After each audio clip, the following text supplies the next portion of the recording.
আসসালামু আলাইকুম, welcome back to my channel. সবাইকে স্বাগতম জানিয়ে শুরু করছি আমাদের আজকের রেসিপি। আমাদের আজকের রেসিপি হচ্ছে খুব মজার একটি রেসিপি। আজকে আমি ছোট চিংড়ি আর গুঁড়ি কচু দিয়ে রান্না করব, আর সেই রেসিপিটা আপনাদের সাথেও শেয়ার করব। তাহলে চলুন দেখি তার পুরো প্রস্তুত প্রণালীটা।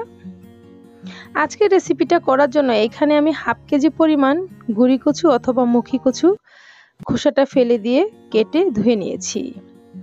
এখন রান্না করার জন্য সরাসরি চুলায় চলে আসলাম। পরিমাণ মতো তেল দিয়ে এখানে পেঁয়াজ কুচি অ্যাড করে দিলাম।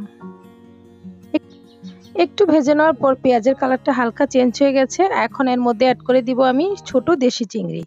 আমি ছোট চিংড়ি দিয়ে রান্না করছি, আপনারা চাইলে এখানে বড় চিংড়ি দিয়েও একইভাবে রান্নাটা করতে পারবেন।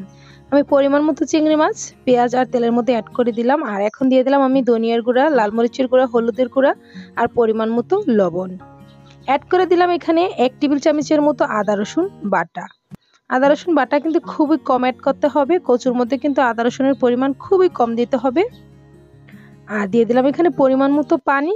এখন ভালো করে মশলা এবং চিংড়ি মাছগুলো কষিয়ে নিতে হবে। 2 থেকে 3 মিনিটের মতো মশলাগুলো কষিয়ে নিয়েছি, খুব সুন্দর করে কষানো হয়ে গেছে।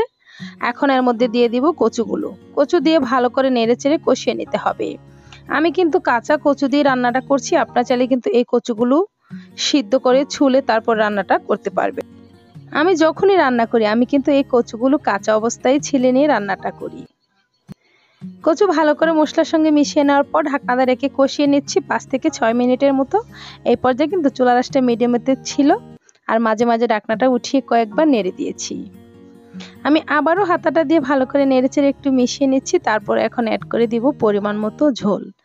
কচু কিন্তু মোটামুটি 80% মতো সিদ্ধ হয়ে গেছে, আর বাকি যতটুকু রয়েছে রান্না করতে করতে পুরো সিদ্ধই হয়ে যাবে। এখন আমি পরিমাণ মতো ঝোল অ্যাড করে দিচ্ছি। আমার কাছে মনে হয় যে আরেকটু ঝোল লাগবে, আমি আরেকটু ঝোল অ্যাড করে দিচ্ছি। আর দেব না, ঝোল খুব বেশি একটা রাখবো না, আবার একদম কমও রাখবো না, মিডিয়াম রাখবো। এখন ঢাকনাটা ডেকে রান্না করে নিব আরো 5-6 মিনিটের মতো। এই পর্যায়ে চুলার আঁচটা ফুল বাড়ানো থাকবে। ফিরে আসলাম 4-5 মিনিট পর। এর মধ্যে কিন্তু তরকারি হয়ে গেছে। এখন আমি এর মধ্যে অ্যাড করে দিব অল্প পরিমাণে একটু ভাজা জিরার গুঁড়া, আর অ্যাড করে দিব পরিমাণ মতো কিছু কাঁচামরিচ।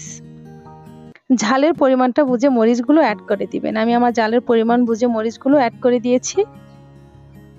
আমার হাতের কাছে আজকে ধনিয়া পাতা নাই, যদি আপনাদের হাতের কাছে থাকে অবশ্যই এই রান্নাতে ধনিয়া পাতা অ্যাড করবেন, এতে করে স্বাদ এবং ফ্লেভার দুটাই খুব ভালো আসবে। আমি মরিচ এবং জিরার গুঁড়া দিয়ে ভালো করে নেড়েচেড়ে মিশিয়ে ঢাকনাটা ডেকে রেখে দিব আরো 2-3 মিনিটের মতো। এই পর্যায়ে চুলার আঁচটা লোতে থাকবে। 2 থেকে 3 মিনিট পর ফিরে আসলাম। আজকের এই চিংড়ি মাছ দিয়ে মুখী কচু অথবা গুঁড়ি কচুর রেসিপিটা কত সহজে রান্না করেছি ভিডিওটা দেখে হয়তো বুঝতে পেরেছেন। প্রিয় দর্শক, কেমন হয়েছে তরকারিটা অবশ্যই কমেন্টে জানাবেন। আশা করি রেসিপি সবার কাছে ভালো লেগেছে। যদি ভালো লেগে থাকে একটি লাইক দিয়ে আমার পাশে থাকবেন। আর যদি আমার চ্যানেলে নতুন হন তাহলে সাবস্ক্রাইব করে পাশে থাকা বেল আইকনটি ক্লিক করে রাখুন। এতে করে নিত্য নতুন ভিডিওগুলো সবার আগে আপনাদের মোবাইলে পৌঁছে যাবে। আর যারা এতক্ষণ আমার সঙ্গে ভিডিওটা দেখেছেন তাদেরকে অসংখ্য ধন্যবাদ।